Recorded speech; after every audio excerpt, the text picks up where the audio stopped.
Seperti yang kita tahu bahwa sepanjang bulan Juli, tema besar yang kita bahas adalah pure conscience atau hati nurani yang murni. Harus diakui bahwa tema ini sesuatu yang agak jarang dibahas ya dalam khotbah-khotbah secara khusus. Tetapi saya merasa bahwa topik hati nurani yang murni ini sesuatu yang penting dan kita sudah memilih untuk sepanjang bulan Juli kita akan membahas tentang tema pure conscience atau hati nurani yang murni ini. Dan hanya kita manusia yang Tuhan beri yang namanya hati nurani. Makhluk hidup yang lain nggak punya, binatang nggak punya, tumbuhan apalagi. Hanya saudara dan saya, kita manusia yang Tuhan beri kepada kita yang namanya hati nurani. Dan saya berharap bahwa kita akan mempergunakan, ya.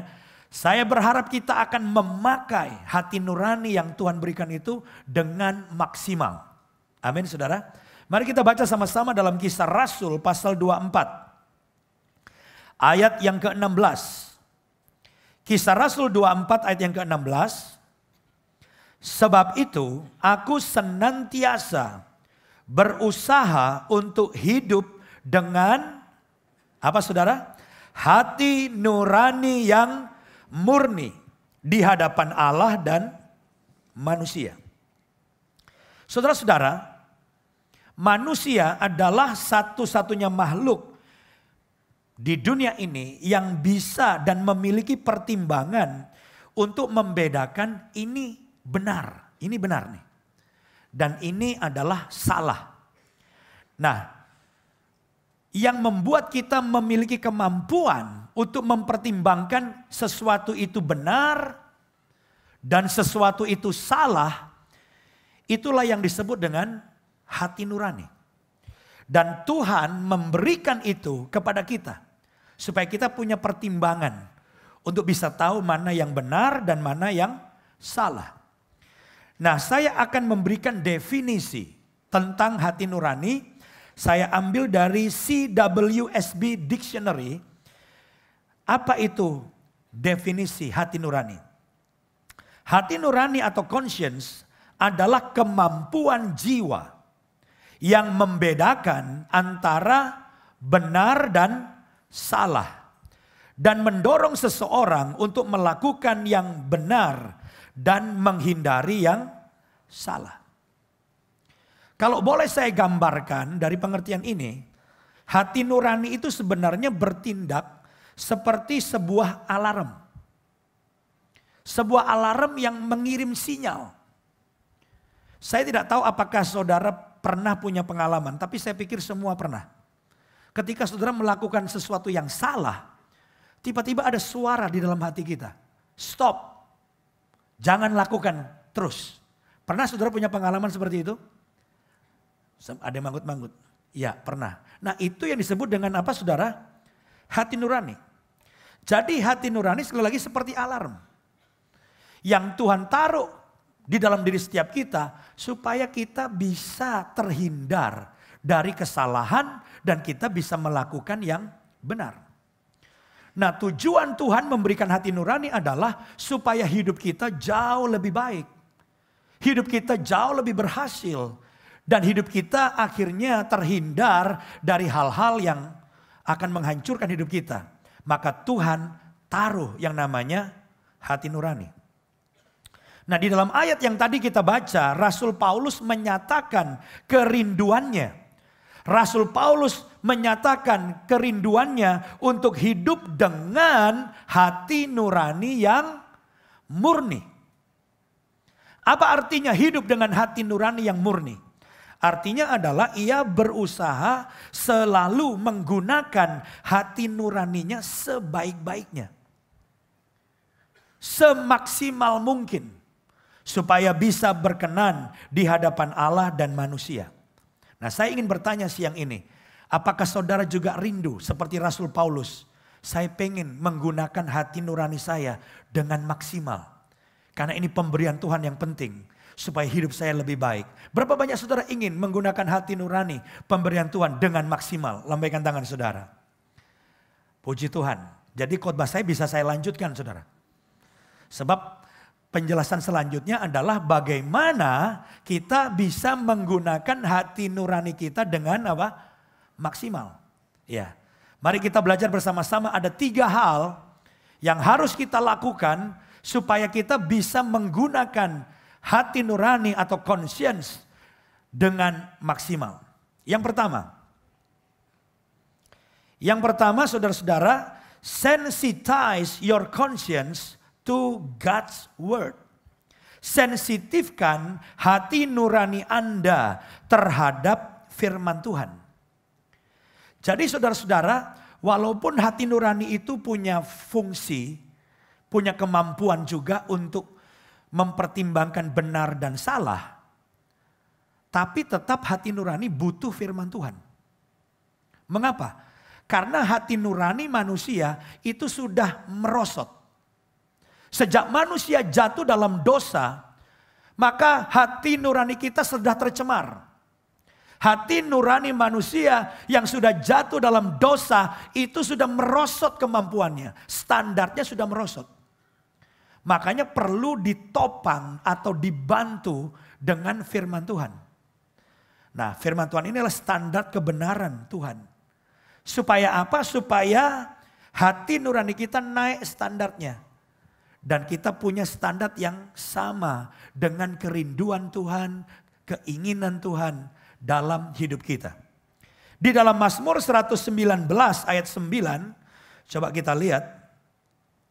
Mazmur 119 ayat 9. Dengan apakah seorang muda mempertahankan kelakuannya bersih?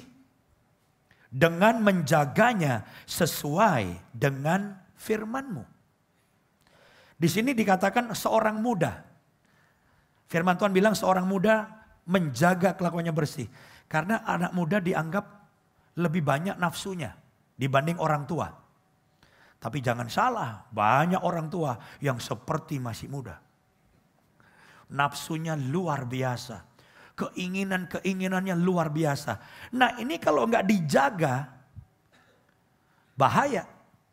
Dan tadi dikatakan menjaganya itu saudaraku, hati nurani itu harus ditopang dengan firman Tuhan. Sebab yang seringkali bicara itu hati nurani. Yang sering memberitahu nggak boleh, boleh, benar, salah itu hati nurani. Dan itu harus diisi hati itu dengan firman. Untuk menopang supaya level atau standar hati nurani kita seperti yang Tuhan inginkan. Saya kasih contoh beginilah. Saya pernah mengalami satu masalah ketika NDC ini masih baru memulai pelayanannya di Greenfield. Kita punya tempat pertama itu di Greenfield. Karena masih satu tempat, pelayan Tuhannya juga nggak banyak. Ibadah pertama jam 7 pagi. Saya selalu datang lebih awal jam 6:15, 6:20, saya udah nyampe. Apa tujuannya? Saya mau periksa. Apakah ruangan-ruangan gereja sudah siap dipergunakan? Saya periksa lantai 2, coba lantai sampai 3. Lantai 1 itu kayak lobinya, naik tangga, lantai 2 itu tempat ibadah, lantai 3 itu udah kayak tempat apa ya? Ada gudang, ada tempat tidur juga. Jadi cuma 2 lantai yang dipergunakan. Saya periksa dari bawah. Dan seringkali saya kecewa karena apa? Karena tempat yang dipakai ibadah itu masih kotor. Tangganya juga nggak bersih. Saya periksa toiletnya juga nggak bersih. Jadi saya suka panggil itu. Yang jaga gereja, yang bagian kebersihan. Kamu kenapa nggak bersihin? Tolong ya, minggu depan saya periksa lagi. Saya pengen toiletnya bersih. Saya pengen tangganya bersih. Saya pengen tempat ibadah lantai 2 bersih. Baik Pak. Minggu depan saya datang lebih awal lagi. Saya periksa. Saya kecewa. Kenapa? Toiletnya kotor. Padahal udah saya tegur. Lantai 2 juga beberapa tempat gak bersih. Dan tangganya juga gak seperti yang saya maksud. Saya panggil lagi, saya tegur, berulang-ulang. Sampai satu hari saya ingat ada seorang pelayan Tuhan yang bilang begini, Pak, mungkin bersihnya Pak Yosia sama bersihnya petugas gereja itu beda standar Pak. Wah saya pikir, wah benar juga ya. Terus gimana usulan kamu? Begini aja, Pak Yosia waktu periksa diajak dia. Maunya Pak Yosia kayak apa? Dikasih tahu. Wah boleh juga. Jadi waktu saya ke toilet saya bilang, kamu bilang bersihkan ini kotor. Kenapa saya bilang kotor? Karena belum kering. Masih ada air di ujung-ujungnya. Ini buat saya kotor. Terus ada beberapa bagian yang saya menilai ini kotor. Oke, dia tahu. Saya bawa ke tangga. Nah kamu lihat nih. Ya kan? Kelihatan bersih tapi pegang agak lengket kan? Saya nggak mau. Dia tahu. Lantai 2. Setelah beres saudara-saudara, sejak hari itu nggak pernah ada masalah. Dan saya nangkap bahwa standarnya udah apa? Sama. Nah demikian juga dengan kita. Kita seringkali kalau kita nggak ditopang dengan firman Tuhan, hati nurani kita itu kadang-kadang kurang peka. Harus distandarisasi dengan firman Tuhan. Di dalam Mazmur 119 ayat 11. Coba kita baca ayat yang lain. Dikatakan begini. Dalam hatiku aku menyimpan apa? Janjimu atau firmanmu. Supaya apa? Aku jangan berdosa terhadap engkau. Hati nurani adanya di mana? Di hati. Jadi hati kita itu banyak macam. Ada hati nurani di situ. Dan dalam hati kita ketika kita simpan firman itu menstandar hati nurani kita. Supaya jangan kita berdosa terhadap Tuhan. Saya kasih contoh yang lain juga. Kadang-kadang ada jemaat yang merasa bahwa itu nggak salah. Hati nuraninya juga nggak mengganggu dia. Nggak ada alarm yang berbunyi jangan. Tapi begitu dia datang ibadah minggu, saya khotbah. Tiba-tiba datang seorang ibu. Dan dia mulai ngomong, Pak, setelah saya dengar firman Tuhan hari ini, saya baru sadar bahwa ternyata yang saya lakukan salah. Loh, saya lalu tanya, yang ibu lakukan apa? Saya itu kalau ada persoalan, ada apa, suka datang ke satu tempat. Ada seorang bapak yang dipakai Tuhan katanya. Oh. Dan saya kalau masuk ke ruangan tempat dia kayak suka doain orang. Itu dia pakai nama Yesus. Dia doa saya dalam nama Yesus. Tapi di belakangnya itu Pak, di dindingnya salib ada, apa gembolan ada, banyak. Pokoknya simbol-simbol kepercayaan lain ada. Dan menurut dia itu disatukan. Yesus iya ini bisa tambah kuat katanya gitu saudaraku. Nah, lalu kalau nolongin saya dia bilang itu pakai ada air putih. Ini air putih didoain sama dia. Kemarin juga udah dipuasain tuh air katanya. Dalam nama Yesus itu, dalam nama Yesus. Terus di atasnya diputer-puter pakai salib. Suruh minum. Nah, begitu dia dengar firman Tuhan saya jelaskan secara terinci, dia biar sadar, oh ini jangan-jangan yang dimaksud masuk okultisme nih. Ada hubungannya dengan kepercayaan lain, dengan kekuasaan yang lain. Jadi saudara jangan anggap semua dalam nama Yesus pasti oke. Ada banyak yang menjadikan benda-benda tertentu menjadi jimat. Dan itu gak benar. Pakai dikantongin. Mungkin itu ada hubungannya, ada ayat dan sebagainya. Tapi ada yang dipakai sebagai jimat. Dan ini saya katakan ibu terlibat dengan yang namanya okultisme. Nah perlu sekali firman Tuhan menopang. Supaya apa? Supaya jangan sampai salah. Contoh yang lain misalnya. Ada seorang bapak ya. Saya gak usah sebutin. Ya gak boleh memang sebutin namanya. Banyak yang kenal mungkin. Dia mengaku awalnya.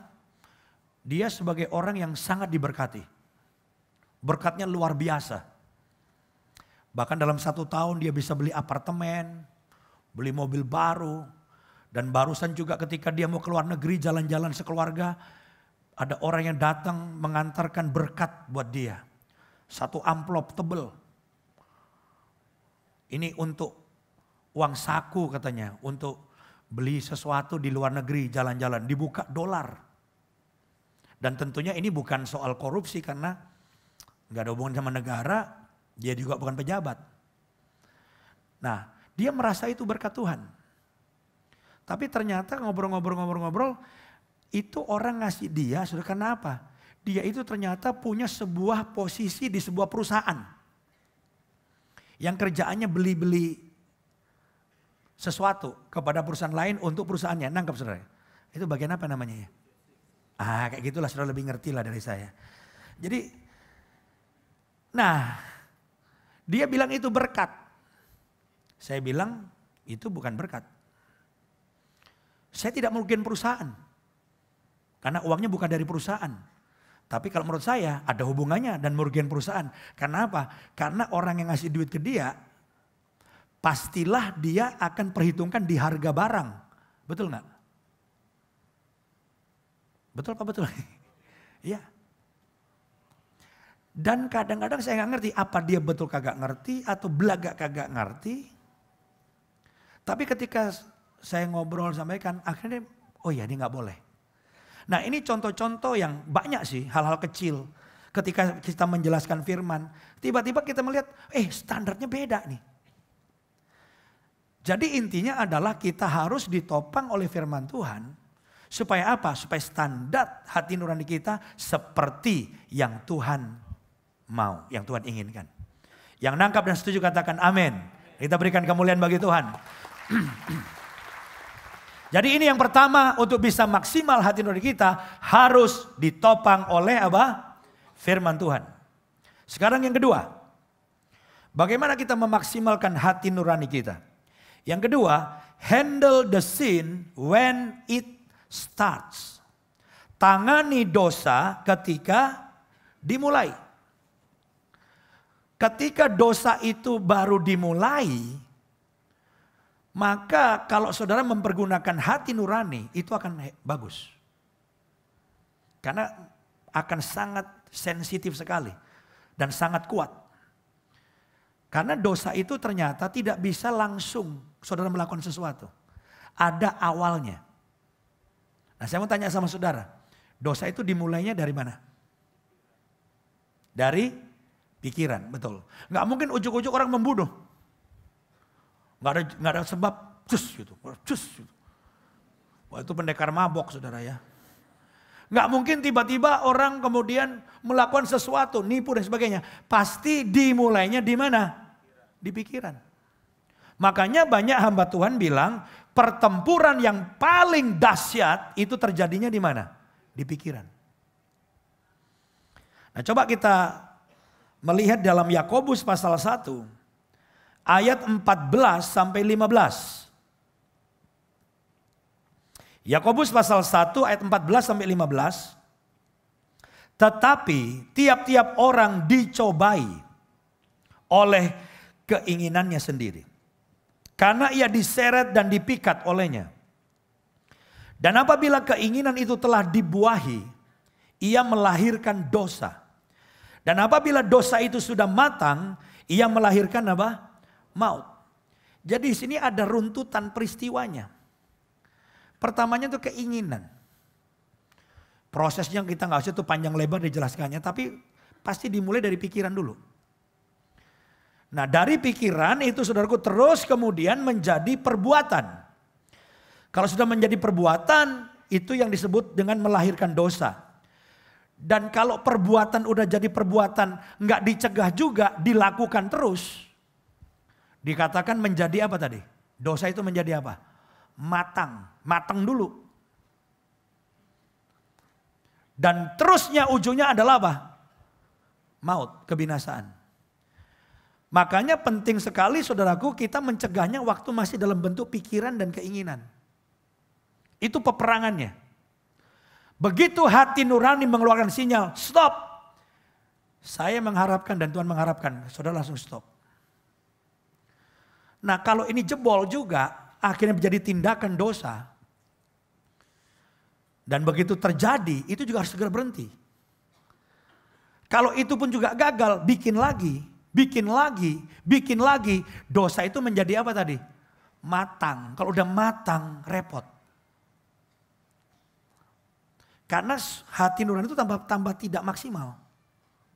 Waktu dalam pikiran itu langsung bergerak.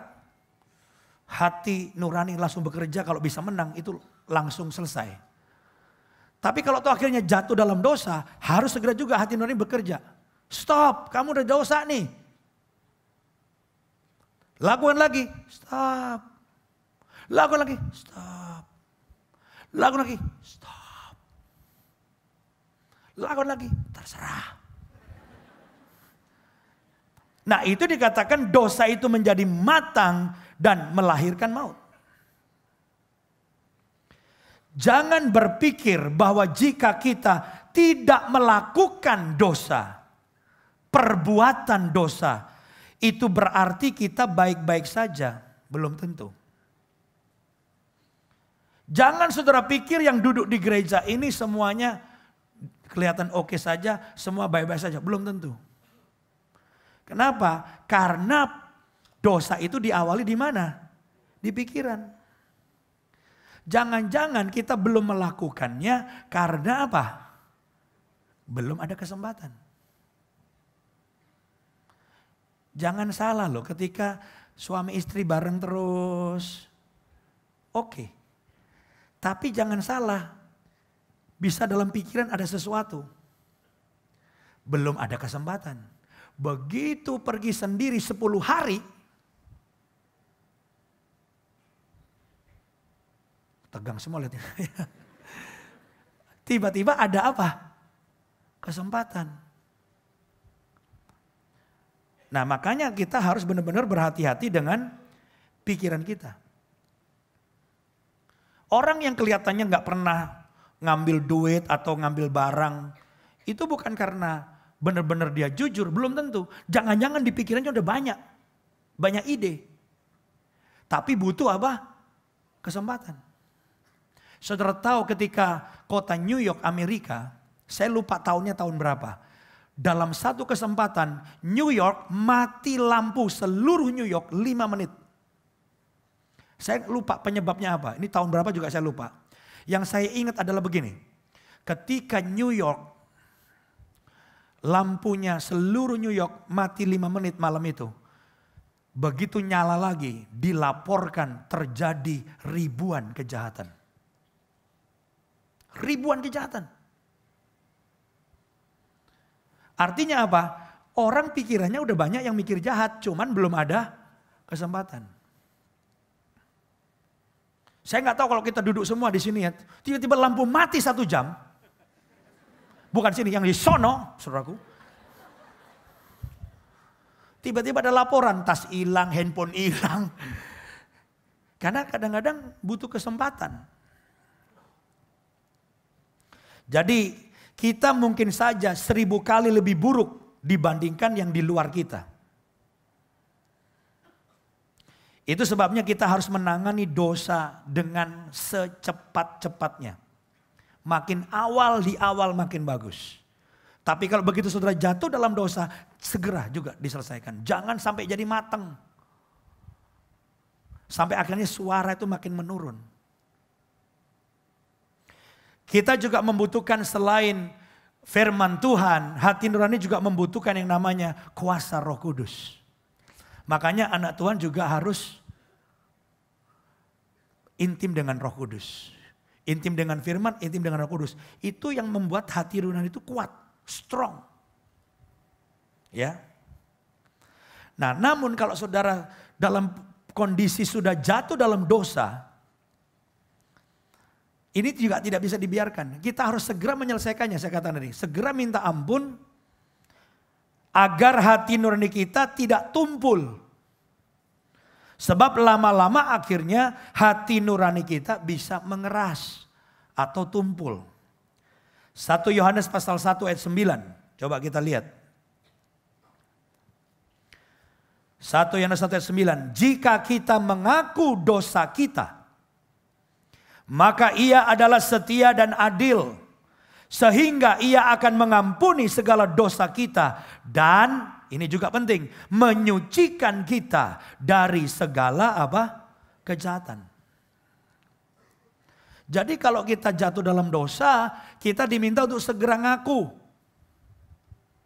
Sebab pada waktu kita jatuh dalam dosa, kita mengaku, maka Tuhan segera mengampuni dosa kita, menyucikan kita dan memulihkan kita, termasuk kondisi hati nurani. Sayangnya banyak orang minta ampunnya itu, saudaraku, nggak mau tiap hari. Alasannya macam-macam. Satu, malu katanya. Saya tanya, malu sama siapa? Sama Tuhan. Tiap hari ngaku dosa dan dosanya itu-itu terus. Tuhan, ampuni saya bohong. Selasa, Tuhan bohong lagi. Lama-lama Tuhan bohong.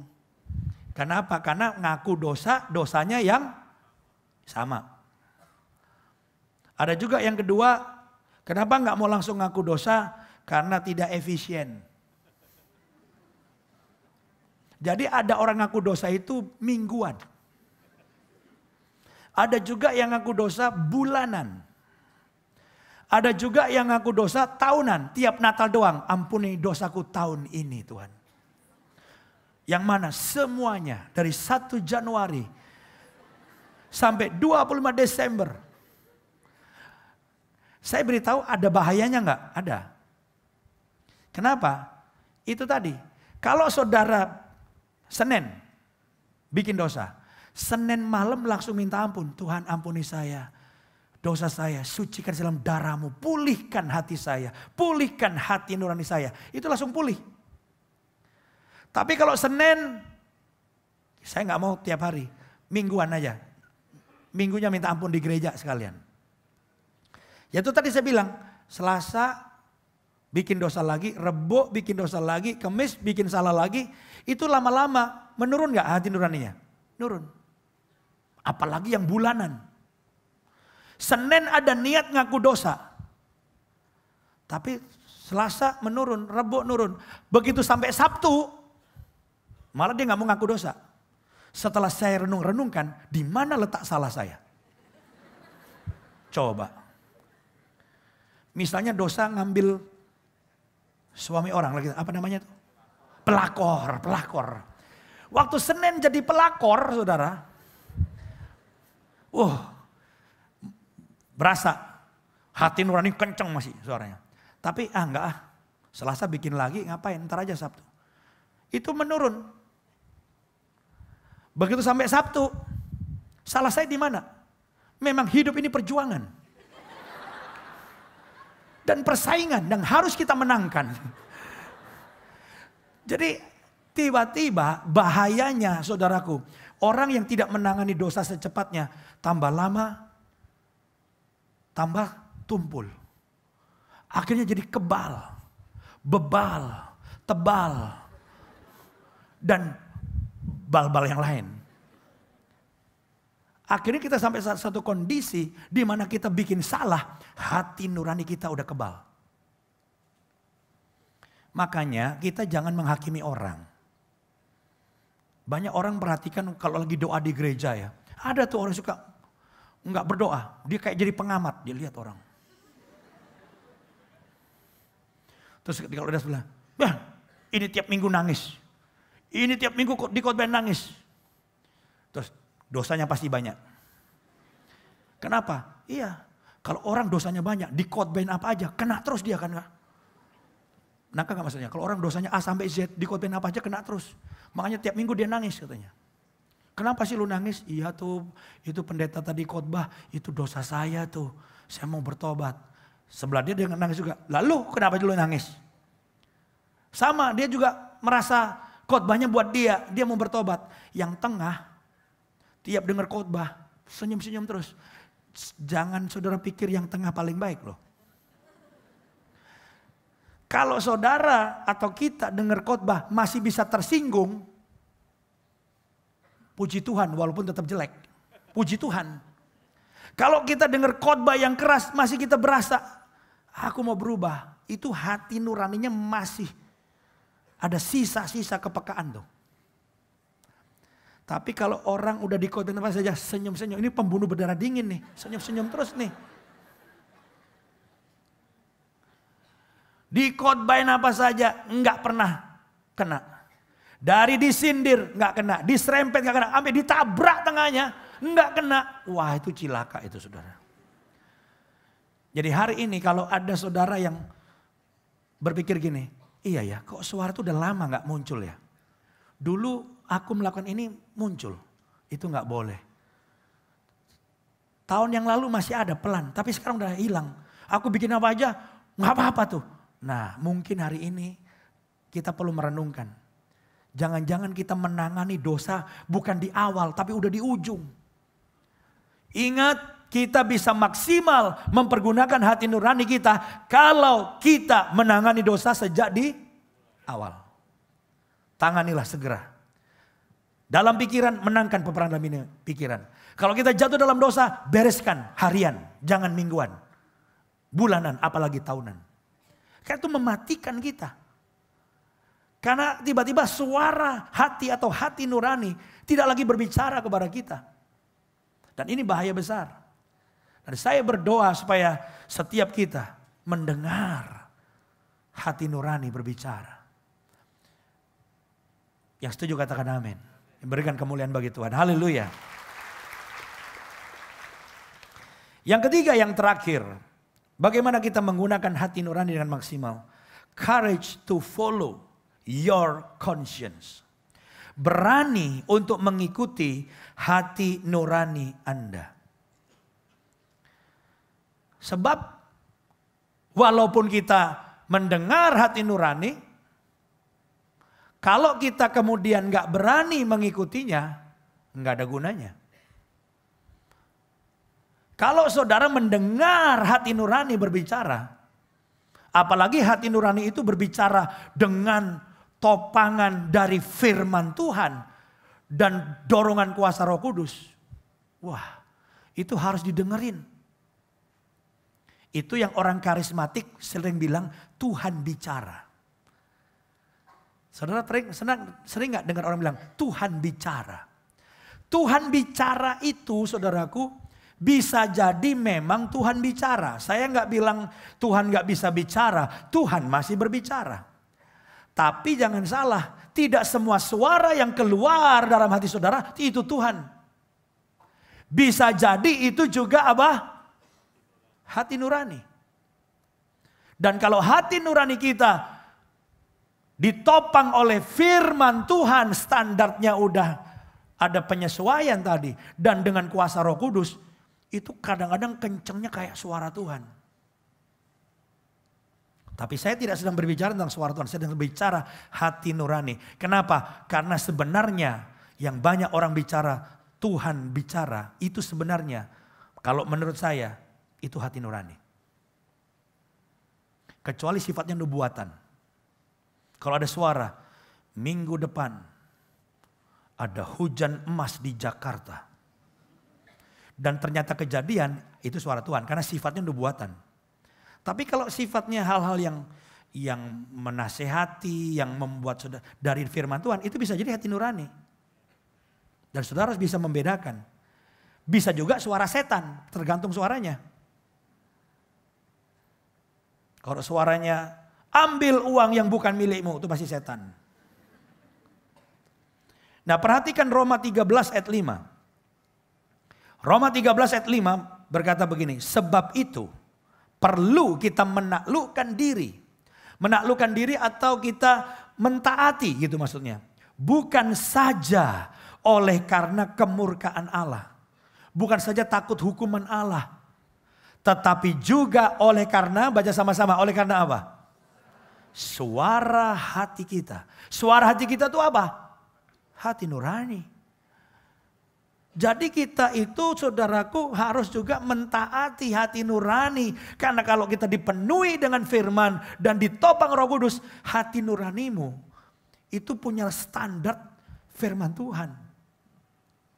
Kalau itu ditopang dan Anda penuh dengan firman, harus kita dengar. Jadi saya bertanya pada saudara, berani mengikuti suara hati nurani? Kalau Hati nuranimu bilang gini, hentikan bisnis ini. Ini bisnis tidak sesuai firman Tuhan. Tapi untungnya gede, berani?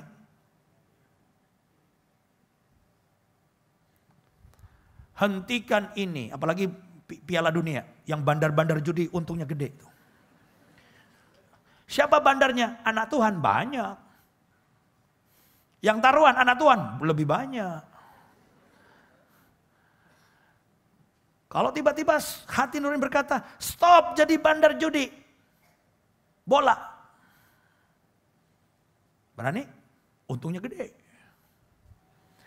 Berani kalau hati nurani berkata, stop, keluar dari tempat kerjaanmu. Walaupun kamu digaji besar dan fasilitasnya banyak. Tapi kamu di kantor, bos kamu perintahin kamu, tipu-tipu orang.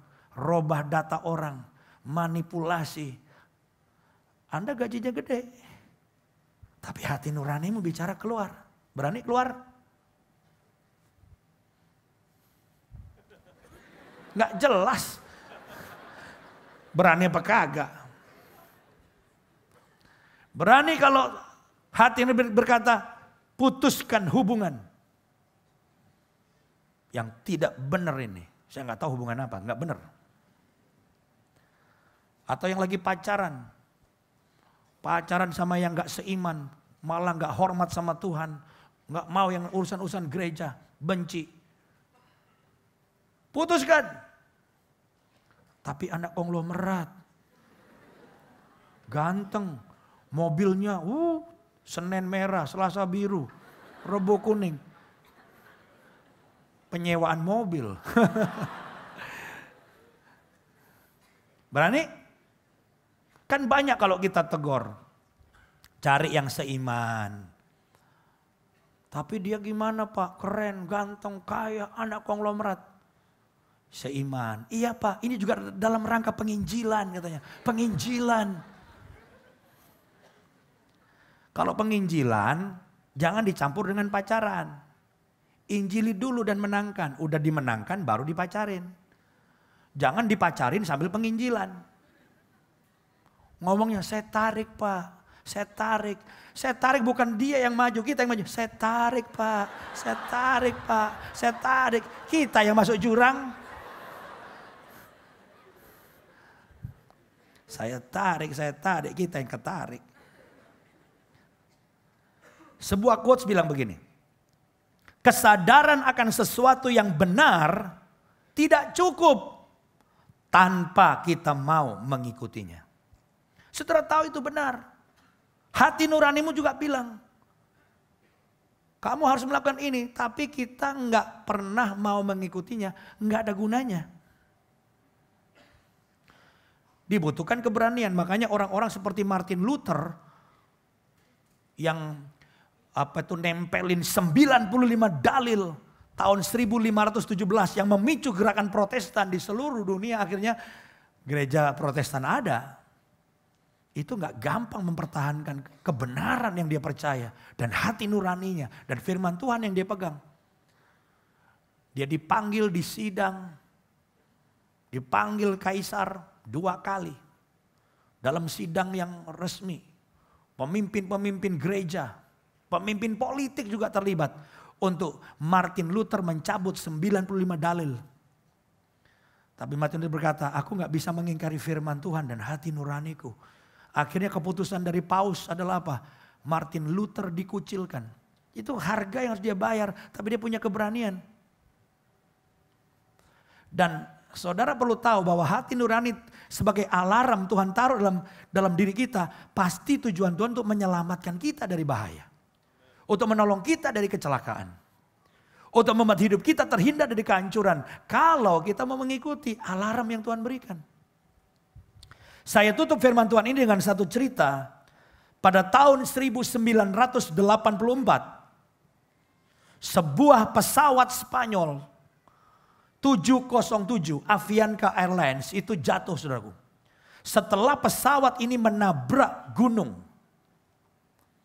Pesawat ini menabrak gunung dan kemudian meledak dan jatuh dan hancur. Dan tidak ada seorang penumpang pun yang diketemukan selamat. Walaupun regu penyelamat datang mencari, nggak ada yang selamat. Diselidiki, diperiksa. Dan kalau ada pesawat jatuh hancur, yang pertama kali dicari apa? Bukan dompet. Apa? Ya, apa saya salah dengar, saya nggak tahu deh. Kotak hitam diketemukan akhirnya setelah dicari, saudaraku. Dan kotak hitam itu yang membuka misteri kenapa kok pesawat jatuh. Akhirnya diperdengarkan. Ketika rekaman dari kotak hitam itu diperdengarkan, ternyata hasil rekamannya mengagetkan. Ternyata ada alarm berbunyi. Dan ada suara dalam bahasa Inggris, tarik ke atas, tarik ke atas, tarik ke atas, tarik ke atas dalam bahasa Inggris. Entah kenapa di sini diceritakan di rekaman itu, pilot itu justru berteriak, "Diam! Kamu orang asing, diam!" Alarm dibilang orang asing. Saya nggak tahu nih pilotnya mabok kali. Akhirnya alarmnya bunyi terus, tarik ke atas, tarik ke atas. Lalu terdengar ada satu tombol dipukul sama pilotnya, dimatiin. Buak, mati alarmnya. Dan beberapa puluh detik kemudian terdengar sebuah tumbukan yang keras. Dus, ledakan. Dan rupanya pesawat itu menabrak gunung. Meledak, hancur. Dan semua penumpangnya mati. Kenapa pesawat itu hancur? Jatuh dan hancur. Karena pilot tidak mau dengar apa? Alarm. Tahukah saudara bahwa alarm kita sedang berbunyi untuk beberapa orang. Tapi kita kasih perhatian enggak atau dimatiin. Diam lu hati nurani, diam lu. Jangan diteruskan, itu bahaya. Diam lu. Akhirnya hidup kita hancur. Berapa banyak hari ini saudara mau berkata, aku mau mendengar alarm dari sorga. Aku mau mendengar hati nurani yang Tuhan taruh dalam hatiku. Itu berbicara kepada aku. Kalau saudara sudah lama tidak mendengar suara di dalam hati saudara. Atau hati nuranimu sudah gak bicara. Maukah kita minta supaya sekali lagi Tuhan memberi anugerah untuk menghidupkan hati nurani kita. Untuk mendengar. Kita bisa mendengar suara dari hati nurani kita. Saya berdoa. Ketika kita maksimal mempergunakannya, ada banyak kehancuran yang tidak perlu terjadi dan bisa kita hindarkan. Dan ada banyak keberhasilan dan berkat di depan kita. Kenapa? Karena mendengar hati nurani kita. Yang setuju katakan amin. Berikan kemuliaan bagi Tuhan.